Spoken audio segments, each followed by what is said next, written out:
कालपासून अजित पवार हे राजकीय नेते कसे होते याची बऱ्याच जणांनी उहापोह केली. आतापर्यंत राजकारणात अजित पवारांनी काय केलं, ते कशा पद्धतीने वेगवेगळे ऍडजस्टमेंट्स असतील किंवा त्यांचा आतापर्यंतची सगळी राजकीय ग्रोथ होती, या सगळ्याबद्दल बरीच मंडळी बोलली. पण त्याच्या पलीकडे जाऊन दादा हे माणूस म्हणून कसे होते ना, याचा ज्या ज्या व्यक्तींना अनुभव आलाय त्याच्यापेक्षाही त्यांना माणूस म्हणून होण्याची जी प्रक्रिया ना, ही ज्या व्यक्तीने पाहिली ती व्यक्ती आता माझ्यासोबत आहे. विठ्ठल मणियार. शरद पवारांचे पुण्यातले नेबर असं आपण म्हणू, आणि त्याच्यापेक्षा अधिक आहे तर पवारांचे जुने मित्र. या जनरेशन मधली फार कमी माणसं अशी राहिलीत जी इतकी सहजतेने गोष्टी सांगतात आणि अगदी सोप्या पद्धतीने नाती उलगडतात, आणि त्यांना आजही त्या भावनांबद्दल त्यांना आज कदर येते, आणि त्यामुळे त्या भावना व्यक्त करताना सुद्धा तुम्हाला अगदी सगळ्या गोष्टींमधून त्यांच्या अगदी दिसतील. तुमचं मुंबई तकमध्ये स्वागत. मला खरंच असं कधी वाटलं नव्हतं की आपण दादांच्या या विषयावरती बोलायला भेटू. हो, तो धक्का मला देखील आहे. कारण हा प्रसंग खरं येऊ नये बोलण्यासाठी, परंतु दुर्दैवाने तो आला आहे.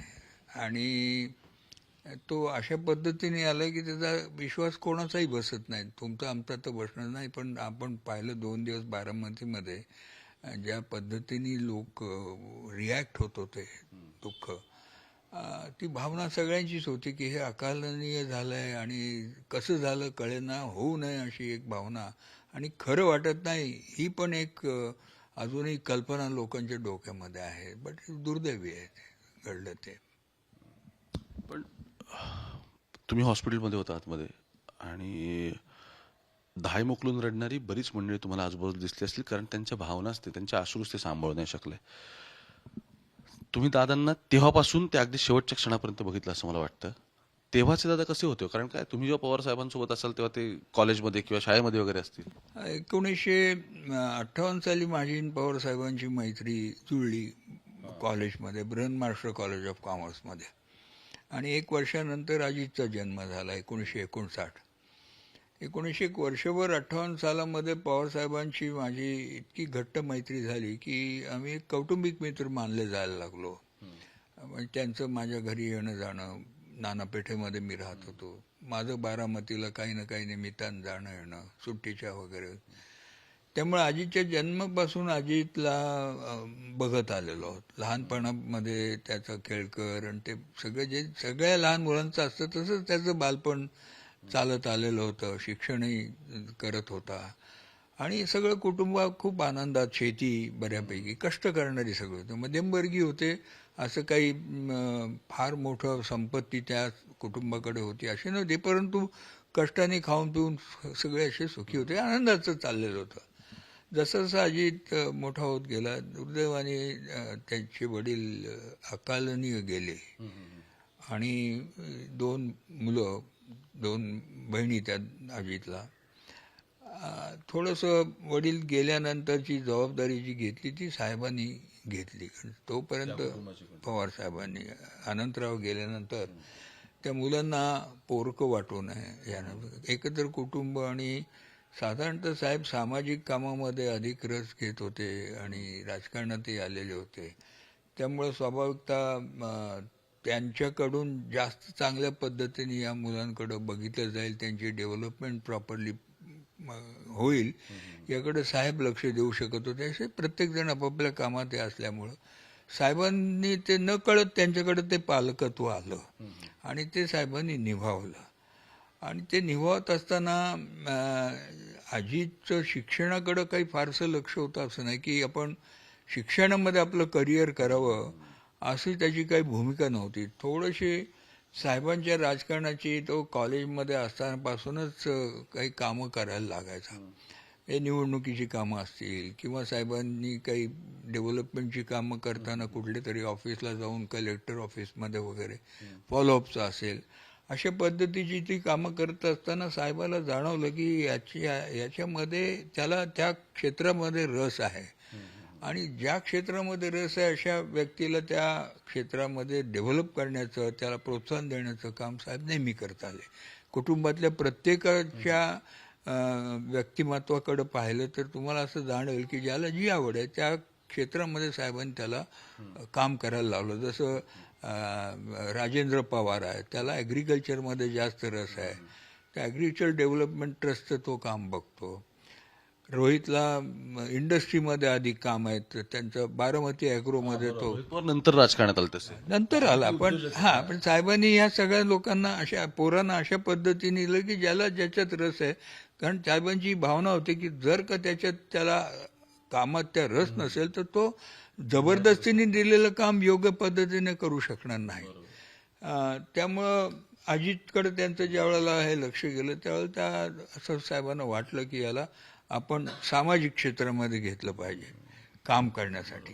तुमचं हां, बोला. आणि मग साहेबांनी त्या काळामध्ये सहकार क्षेत्र खूप महाराष्ट्रामध्ये फोफावत होतं, बाळसं धरत होतं आणि ते क्षेत्र सर्वसामान्य माणसापर्यंत पोचणारं आहे याची जाणीव असल्यामुळं त्या व्यक्तीपर्यंत पोहोचण्यासाठी आपण काय केलं पाहिजे या भावनेतून साहेब काम करत राहिले. त्यांचा जो रॅपो आहे सर्वसामान्य माणसाबरोबर त्याची नाळ ही आहे. तर त्यांनी सहकार क्षेत्रामध्ये म्हणून अजितला संधी दिली काम करण्याची. तो साखर कारखान्याचा संचालक झाला. मग कोऑपरेटिव्ह बँकांच्या मध्ये तो झाला. पुणे जिल्हा बँकेमध्ये तो संचालक झाला, पुढे चेअरमन झाला. आणि एक काळ असा आला की अजित पवार त्या बँकेचा सर्वा झाला. तो ठरवेल ती भूमिका. ही सगळी प्रोसेस बघत असताना साहेबांचं लक्ष राज्याच्या राजकारणापलीकडे जाऊन नॅशनल पॉलिटिक्सवर आलं. बरोबर. 85-90च्या वेळेत आणखी त्या काळामध्ये त्यावेळेला साहेबांना गरज भासायला लागली की त्यांचं राज्यामधलं काम पुढे नेणारं कोण. अनेक कार्यकर्ते साहेबांनी निर्माण केले होते, परंतु घरातला हा एक व्यक्ती जर का तेवढा कॉम्पिटंट असेल तर त्याला ती संधी द्यावी. आणि त्याला अजितलाही आवड होती.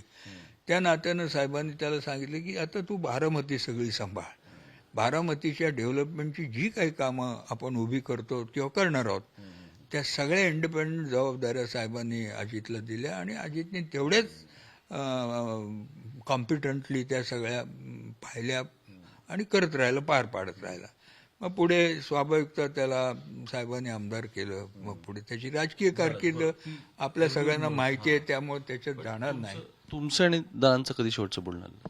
दादाचं माझं काका म्हणूनच, पुतण्या काका या नात्याचंच रिलेशन. तो मला कायम काकाच म्हणून म्हणतो आणि त्याच प्रेमाने माझ्याकडे बघतो.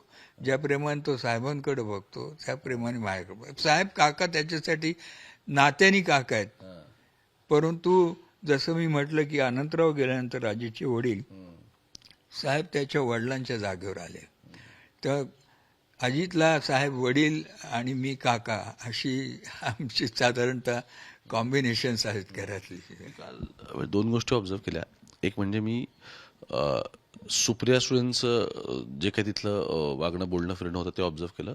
आणि दुसरं मी पवार साहेबांचं केलं. काल पवार साहेब बोलत नव्हते कोणाशी लगेचच. ते बसले होते साईडला, पण आलेल्या पाहुण्यांसुद्धा लगेच ते ओपन होऊन नेहमी नाही ते एरवी पवार साहेब बोलत होतात कोणाला तरी भेटायला आल्यानंतर. ते काय म्हणजे तुम्ही कसं बघताय ह्या सगळ्याकडे? कारण काय आम्हाला जे दिसतं त्याच्या पलीकडे काहीतरी तुम्ही पवारांना ओळखतात ते सांगणं गरजेचं आहे. नाही काय की 2 गोष्टीमध्ये ते पवार साहेबांनी आयुष्यामध्ये त्यांना धक्के बसले नाहीत असं नाही. म्हणजे शारीरिक देखील राजकीय देखील. राजकीय धक्के त्यांनी कशा पद्धतीने त्याला तोंड दिलं, त्याच्यातून कसे बाहेर पडले, या सगळ्या गोष्टी सगळ्यांच्या समोर आहेत. परंतु शारीरिक धक्के जे आहेत ते मी खूप जवळून त्यांचे पाहिलेले आहेत. विशेषतः त्यांना 2004 साली उद्भवलेला गालाचा कॅन्सर आणि त्या कॅन्सरमधनं ज्या पद्धतीने त्यांनी हिमतीने स्वतःला बाहेर काढलं. म्हणजे औषधं घेत होते, ऑपरेशनही झालं, त्याच्यावर त्यांचा विश्वासही आहे की मेडिसिन आणि मेडिकल या गोष्टीच तुम्हाला बऱ्या करू शकतात. त्या बऱ्या करण्याचं काम त्यांनी केलं असेल, परंतु त्या पलीकडं आपण बाहेर कसे लवकर येऊ, पुन्हा आपण ॲक्टिव्ह कसे कामात होऊ, ही भूमिका साहेब स्वतःच्या मनाला विचारायचे. म्हणजे मी नेहमी म्हणतो ना की साहेबांनी आजारपणाचे लाड नाही केले. आपण काही माणसं म्हणतो मला सर्दी झाली, मला खोकला आला, असलं कधी साहेबांनी स्वतःला काय झालं याचं कधी चर्चा केली नाही किंवा त्याच्यावर फारसं लक्ष दिलं नाही. शारीरिक राजकीय झालं, पण मानसिक दृष्ट्या काय? कारण कालचा सुद्धा गोष्ट घडलेली धक्काच असणार की. त्याचं बीज जे आहे ना त्यांना धक्का बसला. साहेबांना धक्का बसला ना. तसं मी म्हटलं की साहेब कुठल्याही गोष्टीचं प्रदर्शन करत नाहीत. जसं आजारपणाचं प्रदर्शन केलं नाही तसं साहेब दुःखाचंही प्रदर्शन करत नाहीत. याचा अर्थ त्यांना दुःख झालेलं नाही किंवा झालेलं नसतं असं नाही. चेहऱ्यावर दिसतं देखील काही प्रमाणामध्ये, परंतु ते त्याला असं बाहेर आणत नाहीत, मनातल्या मनात ठेवतात. आणि कालच्या प्रसंगामध्ये तर मला प्रकर्षाने जाणवलं. 2 दिवस मी जवळपास त्यांच्या जवळ उभा होतो किंवा बसलेला होतो आणि मला माहिती आहे त्यांचा स्वभाव काय कसा आहे. तर साहेब आतून तुटल्यासारखे वाटत होते मला. म्हणजे आत त्यांना त्रास होत होता आणि तो जो त्रास होता तो ते सहन करत होते. सहनशीलता हा एक त्यांचा फार मोठा गुण आहे.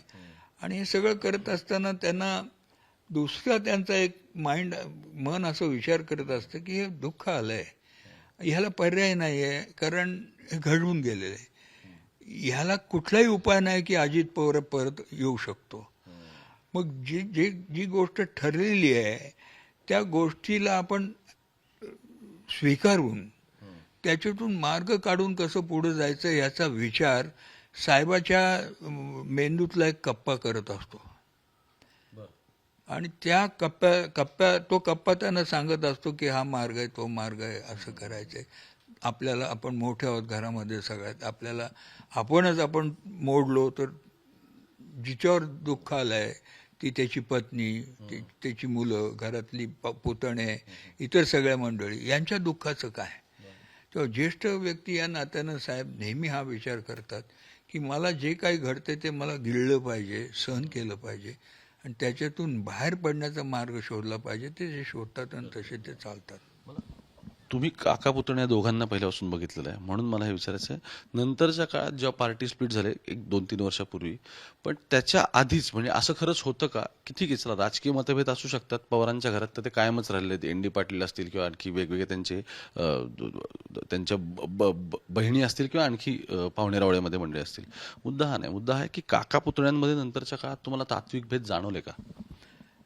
नाही, मला जाणवले नाहीत. कारण मी तुम्हाला म्हटलं की त्यांचं नातं जे होतं ना ते अजित नेहमी त्यांना त्या जागेवर बघत आलेलं आहे. आणि त्यांना जरी राजकीय मतभेद झाले दोघांचे, तरी तुम्ही पाहिलं असेल की अजितनी किंवा साहेबांनी त्याचं आकांडतांडव केलं नाही, की त्याला तुटू दिलं नाही नात्याला.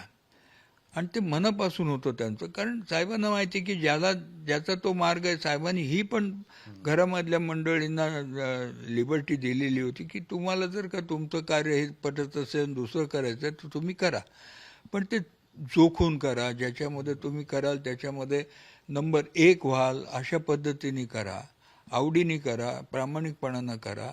अशी भूमिका साहेबांची सतत राहिली.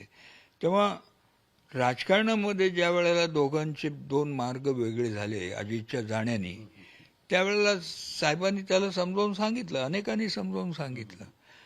परंतु त्याची ठाम भूमिका त्यावेळेला होती की सत्तेत नाही गेलो तर आपल्याला लोकांची कामं करता येणार नाहीत, विकास करता येणार नाही मला, त्यामुळं मी तिकडे जातोय. आणि शाहू फुले आंबेडकर यांचा जो वारसा आहे किंवा ज्या पद्धतीने ते आपण मानतो त्या तत्वाला मी सोडून काम करणार नाही किंवा करत नाही, असं त्याची भूमिका असल्यामुळं साहेब म्हणाले ठीक आहे तू त्या क्षेत्रात तू जा.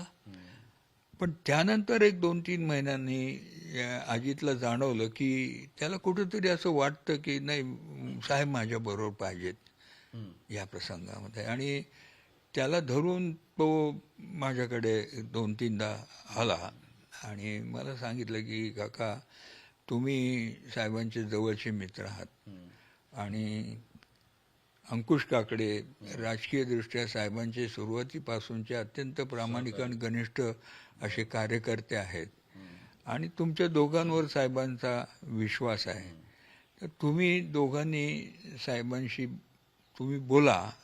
मी बोलू शकतो नाही असं नाही, परंतु माझं साहेब ऐकतीलच असं नाही आणि मला बोलण्यामध्ये अडचण येणार नाही कुठली. पण मला असं वाटतं की माझ्यापेक्षा कदाचित तुमच्या दोघांच्या जवळच्यांकडनं ऐकलं तर तुमचा व्यक्तिगत काही त्याच्यामध्ये इंटरेस्ट नसल्यामुळं साहेब एक वेगळ्या अर्थानं तुमच्या बोलण्याकडे लक्ष 3-4 महिन्यांनी अजितनी ज्यावेळेला पार्टी स्वतःची केली आणि त्यातनं तर 3 महिन्याचा काळ. आम्ही बोललो देखील साहेबांशी. साहेबांनी ऐकून घेतलं. साहेब म्हणले ठीक आहे, असं म्हणून त्यांनी त्यावेळेला तो विषय थांबवला.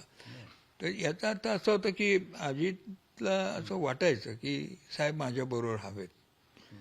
पण इतकं जरी असलं तरी मला माहिती आहे की अनेक बाबतीमध्ये म्हणजे ते काही राजकीय विषयावरच असं चर्चा किंवा त्याचा विचारविनिमय असं मला म्हणायचं नाही, परंतु अनेक कामामध्ये जिथं अजितला वाटायचं की इथं साहेबांचा सल्ला मला हवा आहे, तो साहेबांचा सल्ला घेत असे व्यक्तिशः. एक सामाजिक काम आणि याच्यात राजकीय क्षेत्रामध्ये त्याचं जे काय असेल विचाराने तो त्याचं करत होता. आणि त्यामुळं त्यांचा रॅपो होता, असं नाही. कार्यक्रमाच्या निमित्ताने एकत्र भेटले तर कार्यक्रमावर तर 2-5 मिनिटं त्यांची सामाजिक कामावरही चर्चा होत असे. आता पण म्हणजे दोघांचं एकत्र यायचं सुरूच होतं ना. ते चाललं होतं. म्हणजे असेंब्लीची निवडणूक झाल्यानंतर तसं वारं दिसायला लागलं होतं, कारण जयंत पाटील आणि साहेबांचे जे पार्टीचे ज्येष्ठ नेते आहेत ते अजित पवार आणि त्यांच्या इतर मंडळींशी बोलत होते. जयंत पाटलांनी कालच सांगितलं, त्यांनी इंटरव्ह्यू दिला, त्याच्यामध्ये त्यांनी म्हटलंय की आमची बोलणी सुरू होती आणि आम्ही निर्णयप्रत येत होतो. पण तोपर्यंत जिल्हा परिषदेच्या निवडणुका लागल्या. आता त्या झाल्यानंतर बघू असं म्हणत असताना हा प्रसंग घडला. तेव्हा ती पुन्हा आता चर्चा पुढं कशी जाईल, गॉड नोस. तुम्ही पॉलिटिकल ऑब्झर्व्हर पण आहात.